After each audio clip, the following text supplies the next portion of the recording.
Okay, welcome to this YouTube channel. I'm Rabbi John Carrier. This is a YouTube channel that I put a lot of videos on, and today we're going to have a live discussion about Israel. So if you'll just give me a few minutes to check all the settings here. Let's see. Please be patient with me. They do not teach you how to do this stuff in rabbinical school, and I'm finally starting to get the hang of it. Let's see if the chat is working. If you're here, say hi. Okay. So please feel free to jump into the chat. Let's see. Have we started the stream? Is the stream a thing that has started? Check it out on the watch page.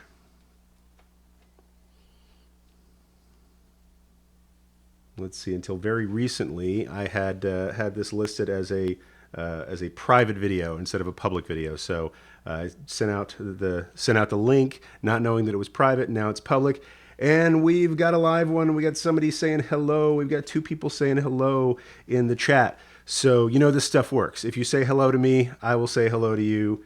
And given that today's topic, in some dimensions of this topic can be controversial, I will not necessarily entertain every single comment and question because I know it's going to draw some less earnest students out of the woodwork. Nevertheless, I didn't want to shy away from the bigger topic of Israel. And so today we're going to talk about Israel, the person, right? Israel it started off with one person, and then we're going to talk about Israel, the people, what that Bnei Yisrael, or the progeny of Israel, the inheritors of Israel, what they've come to be in numbers about 15, 20 million, depending on who you ask today.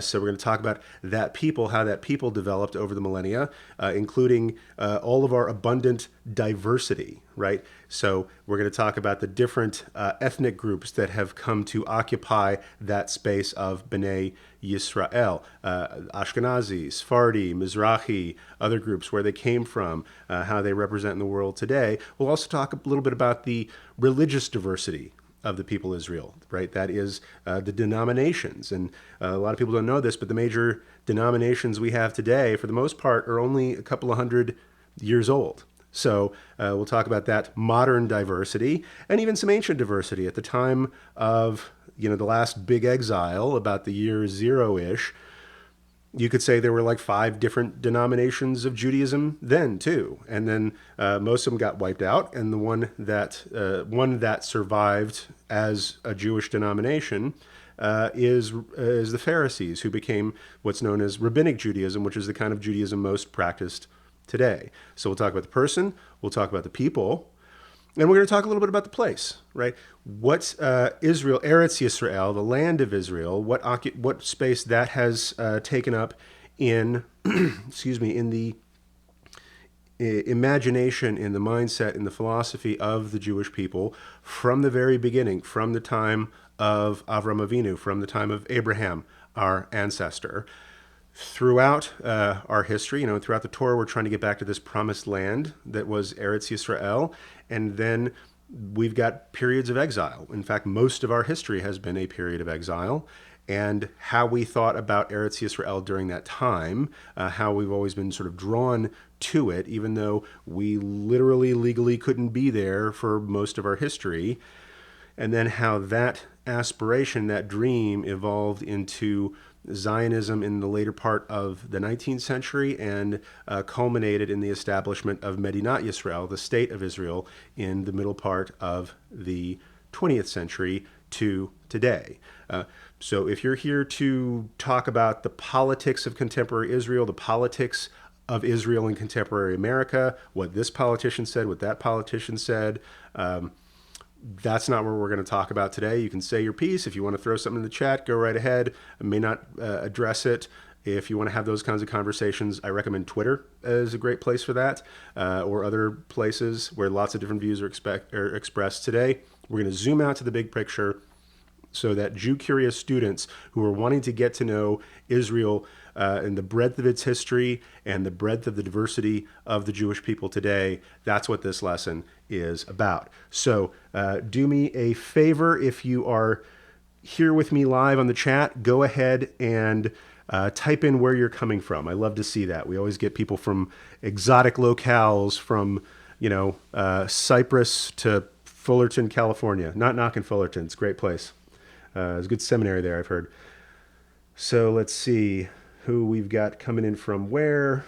I see my friend Kay here. I see my friend Whitney is here. Somebody named Grycycle. I don't know what I know what a tricycle is, or a tricycle, or a bicycle. I got a Grycycle. Let's see. We'll just move on and we'll see who pops into the chat. Also, as I have a chat, we got Columbus, Georgia is in the house. We got Arizona in the house. You guys make excellent iced tea, by the way. Let's see. It's probably totally irrelevant. We've got Florida's Emerald Coast. I guess there's a Gold Coast and maybe a Sapphire Coast. This is the Emerald Coast. I'm guessing the Gulf Coast of Florida. I've been to the Gulf. The water is kind of emerald colored. We've got our friend from Cyprus is here. Right on. I'm so excited. So as I talk, we're going to talk about Israel the person, Israel the people, and Israel the place today. And as I'm talking about these different people, concepts, events, feel free to throw questions into the chat. I'll pause here and there to go back and I'll say answer the ones that are of instructive value to my Jew-curious students. So let's get started. Israel, the word, or Yisrael in Hebrew, started off being the name of a dude. If I can call, one of our venerable ancestors a dude, I think I can. I've been in California long enough. I can call anybody a dude I want. So this particular dude of blessed memory didn't start off being called Yisrael. His first name was Yaakov. Yaakov ben Yitzhak. He was a guy from the ancient Near East who lived at various times in the land of Canaan and then not, and then came back, and kind of a difficult history with this guy. Yaakov, commonly known as Jacob in kind of English translations or transliterations of that. He was, let's say, not known for his upstanding integrity necessarily, or for doing things kind of the upright, transparent way. He was the second of a pair of twins. He was born, Yaakov and his brother Esav were twins, and Esav was sort of the firstborn twin. And as the firstborn of twins, he was still firstborn, so he was going to inherit all of his father's, or let's say the majority of his father's wealth, but also his father Yitzhak's blessing, which contained or was connected to the covenant that this family had with God from Esav and Yaakov's grandfather, Avraham or Abraham. So Esav or Esau is the guy who's supposed to have this birthright of wealth, have this blessing of connection to God.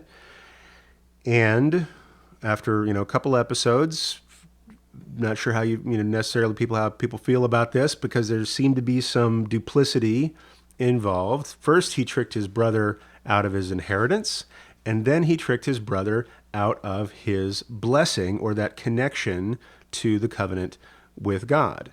And his brother was so upset about this, and his brother said, as long as our father is alive, you're safe. P.S. Our father's kind of old and sick, so you might want to pack. And so Jacob leaves town, goes to his uncle's house, and just sort of just beats it, right? It's like he's like, we've got another person like this in the Torah. We've got Moses, who sort of flees Egypt on threat of his life, goes off, starts another career as a shepherd, and then comes back and does all the things that he's more famous for. And Yaakov's kind of the same way. He tricks his brother. He gets chased out of town on threat of death.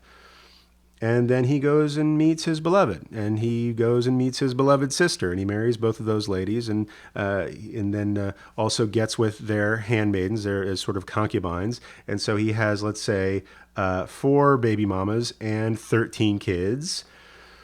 And he is so successful that his uncle doesn't want him around anymore. So that you can't win if you're this guy.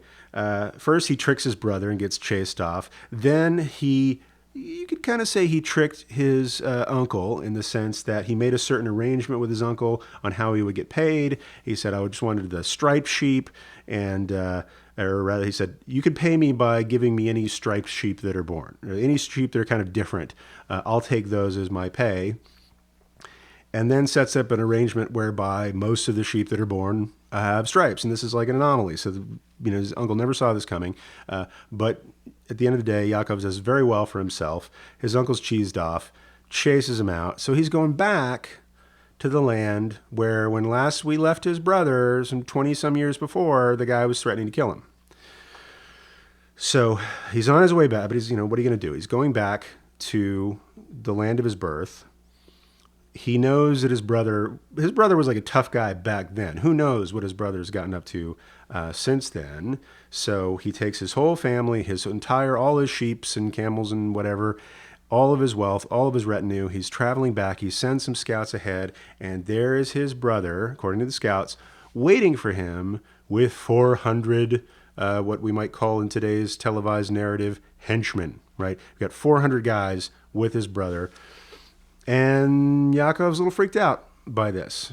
He devises a way. He says, I'm going to split my wealth into two camps so that if I'm overtaken by my brother and he finds one camp, he won't find the other one. But he also sends presents to his brother to propitiate him, to sort of satisfy him, to say, hey, please don't kill me. Here's a bunch of more riches for you. We're just coming back to the land. Don't want any trouble. And so he splits his wealth. He sends gifts. He even, the night before he's supposed to meet his brother, puts all of his family in a safe place and then decides to spend the night alone. And while he's spending the night alone, the Torah says, and right now let's see if I can remember, we're in chapter 32 is where this is happening. Starts about verse 24 or so. It says, Jacob is left alone in this place next to a river at night, and he encounters a man. It just says he encounters a man. It doesn't really give this guy's name. It doesn't say anything about him, but from the very beginning, we know there's something different about this about this man. And they start wrestling, right? Because what are you going to do? A stranger rolls up on you in the dark at night alone, you're gonna throw down. And so he starts wrestling with this mysterious being, and they're totally deadlocked. It's like Greco-Roman kind of, headlocks, and they're at an impasse, and nobody's winning. And this mysterious being, even like does a sucker punch, into his leg, just kind of hits him below the belt to wrench his hip. Still, Jacob is not budging. And the sun's about to come up. That's where we find out this guy's kind of hinky. The sun's about to come up, and the mysterious wrestler says, the sun's coming up, I have to go. Like maybe he's a vampire or something, I don't know. But he says, the sun's coming up, please release me. And Jacob's like, I'm not going to release you until you give me a blessing. Because he suspects that this is not an ordinary person. So he asks this person, or this wrestler, to bless him. And the wrestler says, okay, here's the deal. Your name is no longer just Jacob or Yaakov, and they're maybe speaking Hebrew back then. Your new name is Yisrael, or your additional name is Yisrael. And Yisrael comes from Srara, which means to triumph or struggle or wrestle, connected to El, which is a word that we have for God. So Yisrael, I'm giving you this name because you are the one who has struggled and striven with beings both human and divine, and you have prevailed. And so this kind of seals the deal for Yaakov. He says, I knew it. I knew I was wrestling something like an angel, something like a divine being. And he lets the guy go. And so now he has just experienced this like all-night wrestling match with an angel, and he just calls the place Peniel, like I've seen the face of God. He names the place Face of God, and he realizes something profound has happened to him. And then a few verses later, Yaakov has an audience with God appears, and God says, your name is no longer just Yaakov, your name is also Yisrael. And the language there is a little bit difficult. It says your name is no longer Yaakov. Your name is now Yisrael. But the commentators note that elsewhere in the story of Yaakov, in fact, the first verse of Shemot of Exodus, it says, "These are the names of the children of Israel who went with Jacob into Egypt." So he's called by both names in one sentence, and yet both are legit. So the commentator Ibn Abzura picks on this and says, okay, this must mean his name, that Yisrael isn't a replacement name, it's an additional name. So whatever his original identity he had, it was preserved, but then he gets the blessing of an additional name, which describes an additional nature. And the reason this name change is important is because Jacob knew that he had kind of a bad reputation. Like he won his birthright and his blessing through duplicity, right? One could say he won his fortune from his uncle with another kind of, scheming thing, kind of a behind the scenes instead of a fair fight. And so he was afraid when he was going to go see his brother that nature would prevail, that he would try to weasel his way out of whatever situation was going to happen instead of facing up to it in the way that he knew that he was right. And so some see this wrestling with the divine being as kind of a wrestling of his own conscience over, do I want to be a person who does things underhanded and sneaky, or do I want to be someone who faces challenges head on, right? Who's willing to struggle, who's willing to strive, because it's better to struggle than have an easy win in an underhanded way.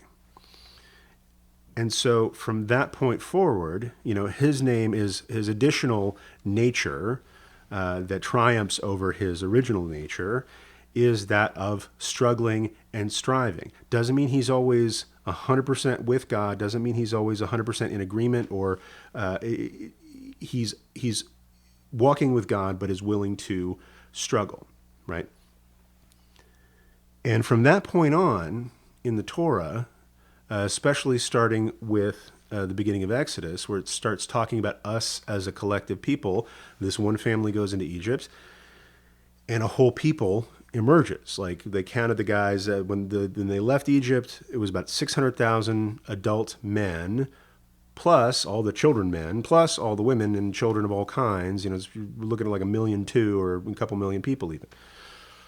So we go from a person to a people, and throughout the rest of the Torah, the 5 books of Moses and well into the prophets and the writings, our people collectively is known as B'nai Yisrael, right? The word Jew or Jewish doesn't appear anywhere in the Torah or the prophets or the writings.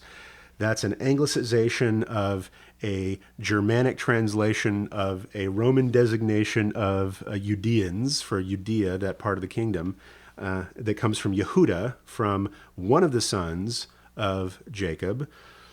But throughout our biblical history anyway, we are known as B'nai Yisrael, which you could just say, on the one hand, is literally the children or progeny of this guy. But you could also look at it like the inheritors of this struggle, right? It's not just that we have a genetic line or an adopted line in some cases with this person, but we've also inherited that nature, that power, that responsibility of wrestling with God. And I'll throw out the question, like, what does that say about us? Like, if your name and the name of your tribe is God Wrestlers, what does that say about your character? What does that say about your destiny? What does that say with how you encounter the world? So I'm just going to leave that question hanging for a second before we start talking about the diversity that blossoms from this people. I'm going to go into the chat and just say, okay, we've got a hi from Huntington Beach, California. We got another high five from Florida. High five, you back? Boo. So we're talking about we're talking about Bnei Yisrael, right? Throughout the rest of the Torah, it's, God talks to Moses and says, tell Bnei Yisrael this, tell Bnei Yisrael that. And it's Bnei Yisrael is traveling as, a unit throughout the wilderness until we get to the promised land, which is Israel, the place. Now, let me back up a little bit. As I said before, this connection between the people and God goes all the way back, not just to Yisrael, to Yaakov, aka, alias Yisrael, but it goes back to his grandfather, Avraham Avinu, our ancestor, Abraham, who also had a name change. His original name was Avram when God first started talking to him and made a covenant with him and then gave him a new name. I guess it's family tradition, if you will. But Abraham, God said to Avram when he first met him, he says, I want you to take a walk, right? I want you to leave the place of your birth. He was in the city of Ur in Chaldea, which is like modern day, I guess, Iraq, maybe. It's like the Iran-Iraq area. My geography's not so great right there. But he's not from this place, which was then called Canaan. But he says, I want you to take a walk. And I want you to take a walk. And he didn't say go to Canaan. He said, I want you to leave your father's house. I want you to leave the place of your birth and to go to a place that I will show you. Right? That is faith. That like you're leaving everything you know and you're like, where are we going? And God says, I'll tell you when we get there. Right? So that's one of his many acts of faith, which Abraham is known for. So they get going. And they get to Canaan, and God says to Abraham, like every place your foot falls, this is going to be your home, right? This is going to be the birthright of your children, right? This is going to be the inheritance that comes with this special relationship that you have with God. And so Avram goes in this place, but also travels around a little bit. And the family is sometimes there, sometimes not. There's famines. They got to go someplace else. There's various sojourns. But in Yaakov's time, they're back in that land. But there's a famine, so they have to go to Egypt. And they settle in Egypt because that's the only place where there's food. And the survival of the family is more important at that point than residing in the place. Nevertheless, the place is holy and the place is something that we're connected to. And so, if you want to know what happened in Egypt, go to a Passover Seder. They'll be talking about it the whole time, I promise you. So as soon as we leave Egypt, as soon as God redeems us from slavery in Egypt, we're on our way back to this promised land. And it takes us I won't go into this whole story because it's kind of twisty and turny, and it takes up 4 books of the Bible. So again, I recommend Exodus through Deuteronomy. But over the course of 40 years, we make our way from Egypt back to this land.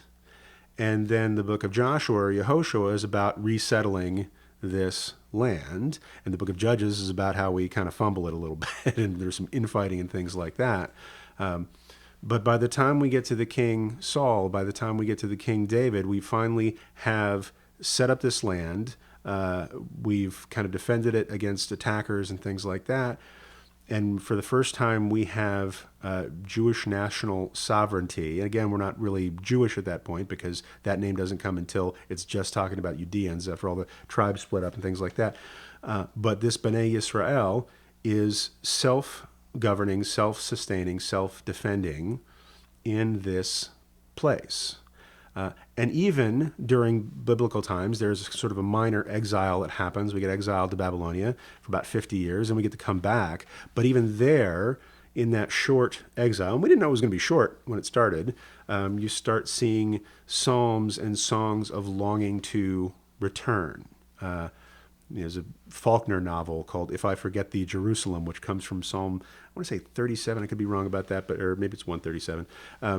So there are these songs of longing to return, right?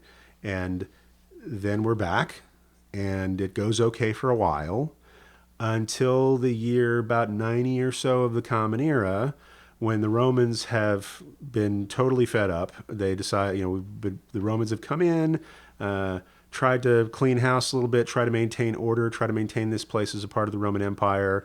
The locals weren't having it, and so we fought back, and then we were exiled from that land. It was illegal for Jewish people to be there. And there's always sort of a remnant of a few people who managed to stay and hang on and hide out. But for the most part, for the last 2,000 years, we have been separated from this Eretz Yisrael, from the land, from the earth, from the dirt, if you will, from this solid representation of a promise between God and Abraham. And that has really shaped us. That has really shaped how we see the land in terms of longing, in terms of seeing it as an uplifted, holy place that's just out of reach by just the winds of geopolitics over the last couple of thousand years. And so it has a place in our liturgy as a place of longing to return in the collective imagination. Now, I'll say that because of, or despite that, the real miracle that happened was that throughout history, one way that empires would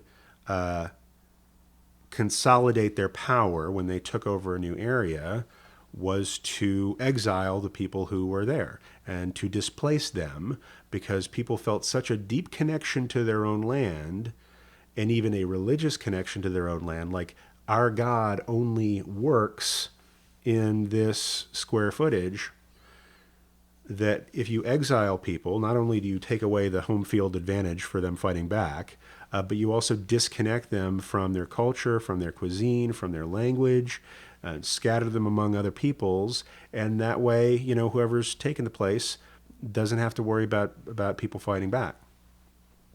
And yet, somehow, through all of our exile, we made our God, dare I say, we made our God kind of portable, right? This was sort of an innovation of Jewish thought, was to say, okay, our God is bigger than this one place. And the place is important. The place is a place where we feel especially connected to God, but we can stay connected to God even if we don't have that place in the temple to sacrifice and things like that.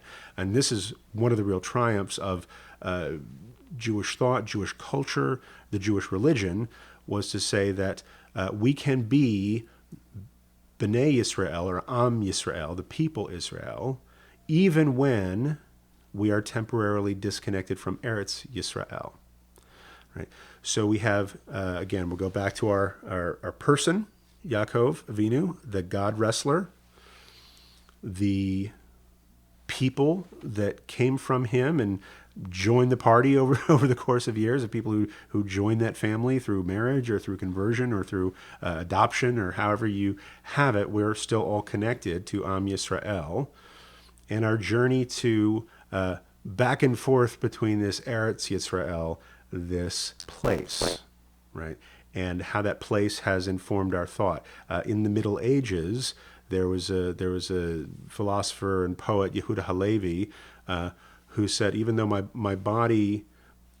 my heart is in the east, even though my body is in the uttermost west. And that was an expression of, I feel this continuous, even though his people had been exiled, our people had been exiled from the land for 1,000 years by that point. And yet his heart remained in a place that he'd probably never seen, while his body was, as he said, the uttermost west, which, in reality was like Spain, North Africa, that neighborhood, not that far, but, they hadn't discovered San Francisco yet. So I love this quote that somebody threw up in the chat here. A step away from blind faith, questioning is necessary to understand. Yashikoch. I think that's I'm not sure I'm connecting the screen name, but it's my friend Whitney, and that I think that's remarkable. The idea that I'll say a very strong version of faith. I'm not going to knock any other religions or any other types of faith. I want to say something about Jewish faith is that its strength is in its dynamism. I was going to make a profound quote there, and then I stepped on my own tongue. The strength of our faith is in our faith's dynamism, in its struggle, right? It's in some ways stronger than an unquestioning faith, right? Because if you have a faith that is one way, that is rigid, that it just presumes perfection, as soon as things change, as soon as situations change, as soon as assumptions change, it can rock that faith and sever it and split it and fracture it. However, if that faith is a faith of conversation, of ongoing communication with God, whether through revelation or prophecy or prayer or study, that's how you keep that bond going. Right? No marriage is good without communication. I'll tell you that right now from occasional experience. So, because we have this willingness to, I won't say just fight, but to stay engaged, to stay in conversation, that's how we maintain this connection to God in the most exigent of circumstances, in exile, in genocide, in challenges both legal and racist and bigotry and scientific methods of destruction of our bodies and severing our connection to the land as best people could. We have maintained a connection to God and a connection to the land, as well as a connection to our own people. And so we've been talking about this for a while. I'll encourage anybody who wants to throw some questions or thoughts into the chat to please go ahead and do so. But while I wait for that, I'm going to get started talking about a little bit about Medinat Yisrael and how that came to be. And this isn't an exhaustive history of the state of Israel. These are just some highlights to kind of prompt you for further study. And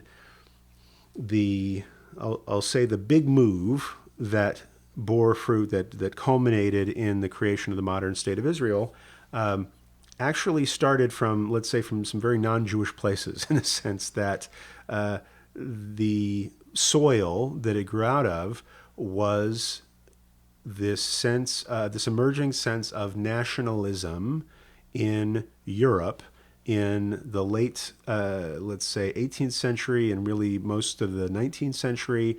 Nationalism, not in the sense that we use it today, talking about alt-right garbage and things like that, or nationalist policies that happen in Europe today.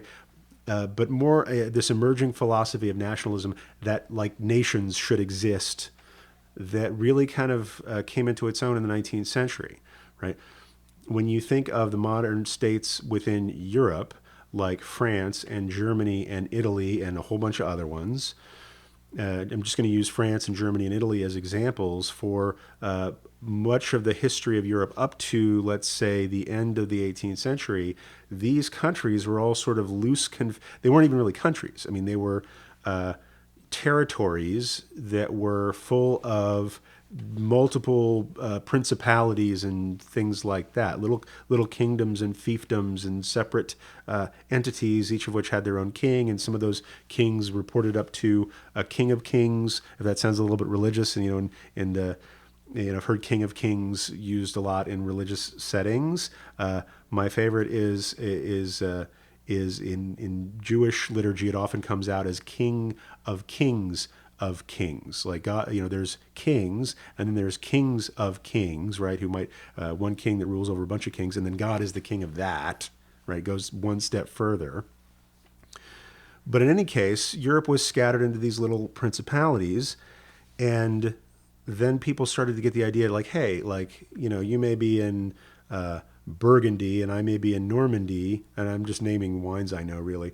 You may be in this part and I may be in this part, but we both kind of speak French, right? And we both have shared history, and maybe we fought in a war together against some other entity. So how about we all get together and be the French nation, right? Same thing happened in Germany, which was multiple principalities that came together in the form of Germany. Same thing happened in Italy about the middle of the 19th century. And so the move was largely about people with people with linguistic connections, people with historical and, if you will, ethnic connections, binding together into a larger unit of solidarity, let's say.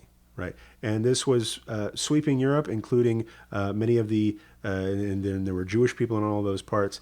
What I kind of skipped over is a part of it. I'll sort of go back to that now, and then we'll come back to European nationalism.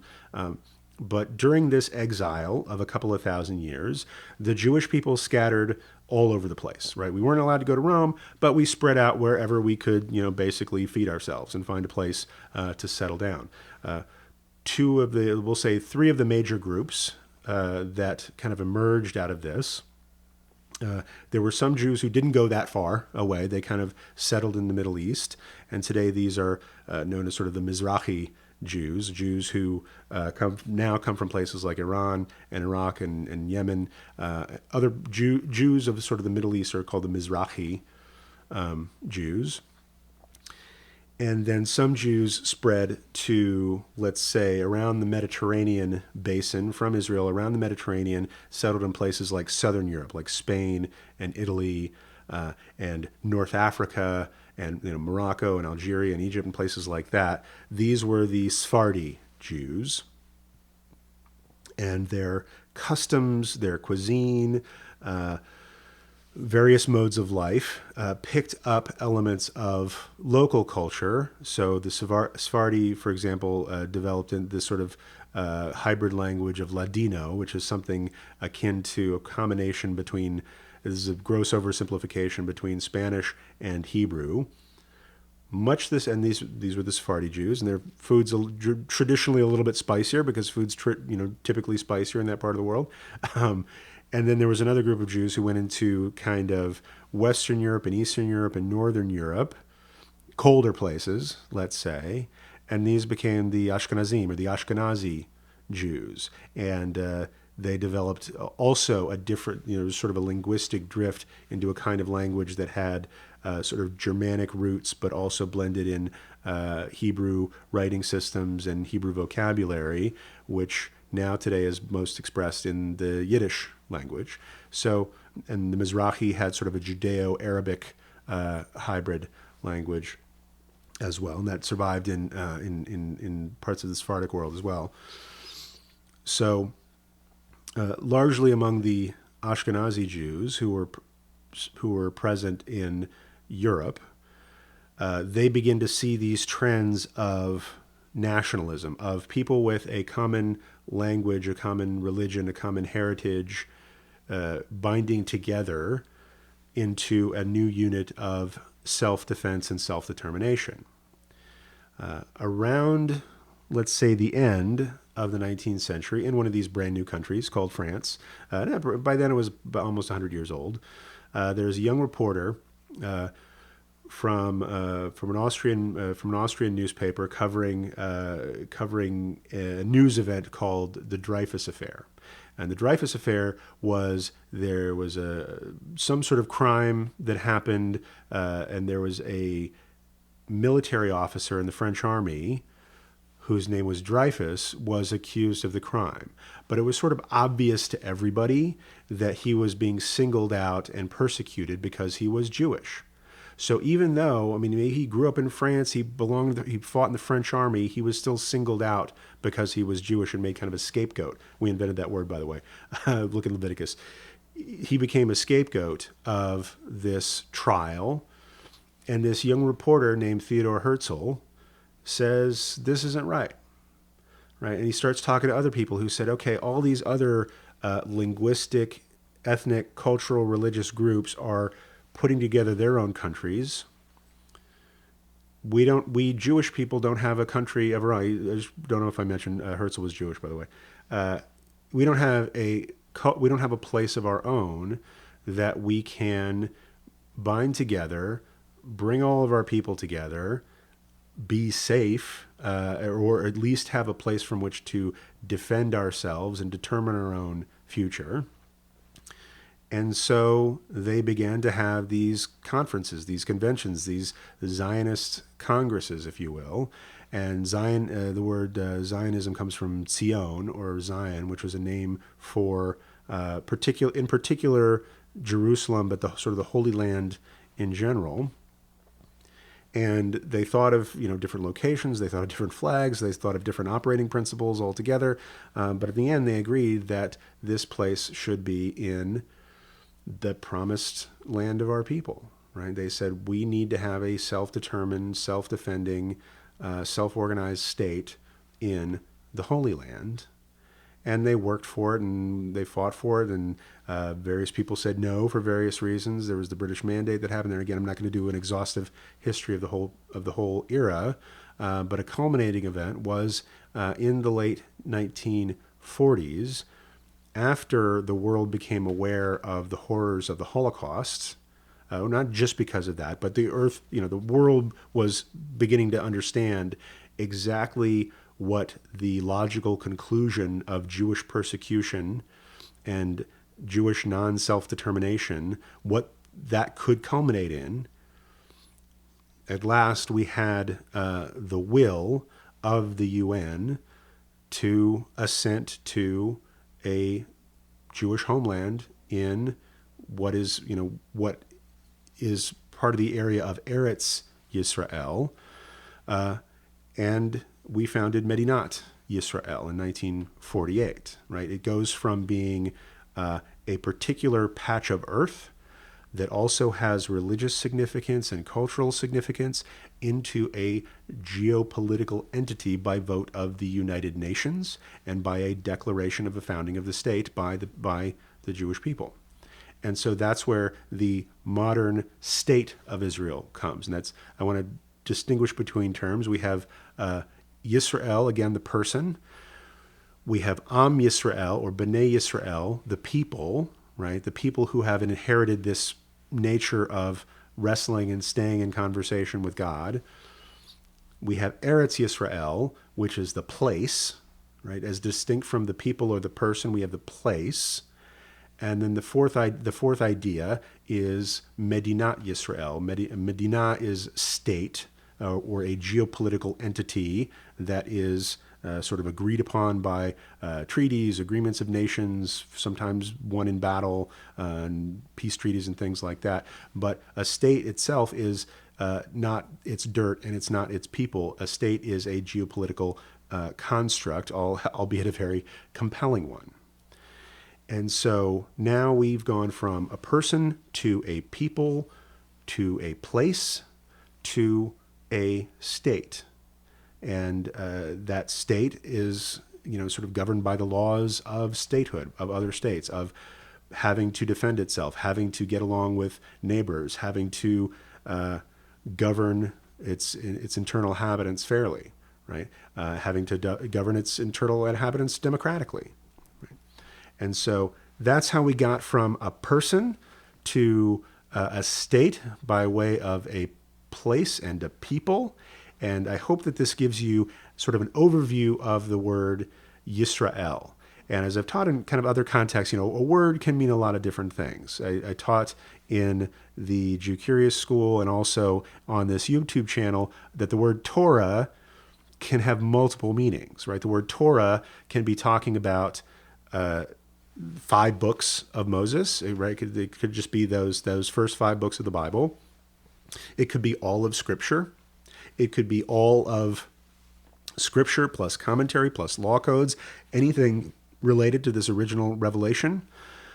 Or it could be Torah as instruction, as law, right? As any revelation of God's will or intention in the world can be encompassed by this one word, Torah. And what I wanted to communicate today, that likewise the word Yisrael has many layers to that onion, right? It has many different meanings, many different layers to it that mean distinct things, all of which are connected to this core idea of struggle, of not just struggle in a negative sense, but struggle meaning willing to engage humans and the holy in an ongoing way, not give up, not let go, not seek to supersede by might, but just to stay in conversation, right, for a holy purpose.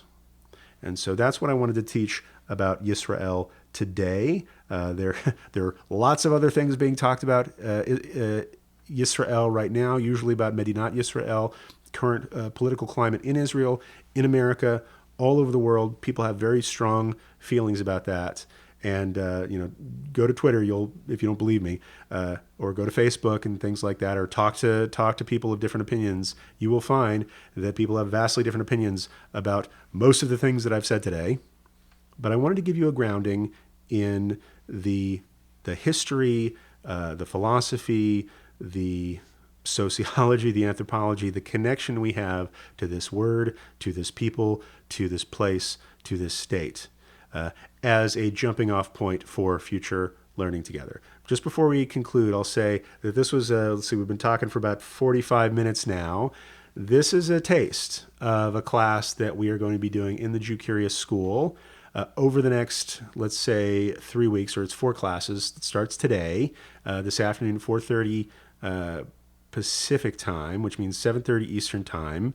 We'll have our first session in 4 sessions about Yisrael. And in those 4 sessions, we're going to take a deep dive into each of these areas. Yaakov Avinu, like what he means to our people, this original God wrestler, ancestor of ours. We'll talk about the Jewish people and all of its diversity. Today, I'm sorry, I really didn't get into Jewish denominations. That's a whole topic. Like we'll talk about the origin of the Jewish people. We'll talk about the diversity of the Jewish people, both in an ethnic sense and also in a religious sense. We'll talk about the different denominations and where they came from. And we will go much more in depth into the history of the contemporary state of Israel, how it came to be, and some of the struggles we've had since, some of the redrawing of borders and modern political discussions and things like that. So if you want to go, I hope this has been useful for people today. Really appreciate everybody who showed up for the chat and asked questions. I see a lot of familiar faces. I see some unfamiliar names, so I'm especially glad that you could join us today. And I'm just really grateful to be able to learn this with you. And if you want to learn more about this topic, you are more than welcome to join us in the Jew Curious School. I'll just put a link to that in the chat real quick. This is bad radio because I'm going to be tapping and not talking. School info, and that's all the info that you can. That's all the info you need to. You just go to that link. That's all the info you need to get started. However, if you have any questions about that at all before you commit to joining us in the school, feel free to hit me up on social. I'm on Facebook, Rabbi John Carrier. You can put comments in the chat to this video, or in the if you see this later on the replay, you can put your questions about this or about the Jew Curious School in the comments to this Facebook video. And if you're hearing about this on the podcast, I may re-release this as a Jew Curious Show podcast episode. You can always hit me up there. And really delighted to learn with everybody today. Really looking forward to taking a deep dive into each of these topics in the Jew Curious School starting this afternoon for the next 4 weeks. So once again, everybody, thank you so much for doing this learning with me. And until next time, peace.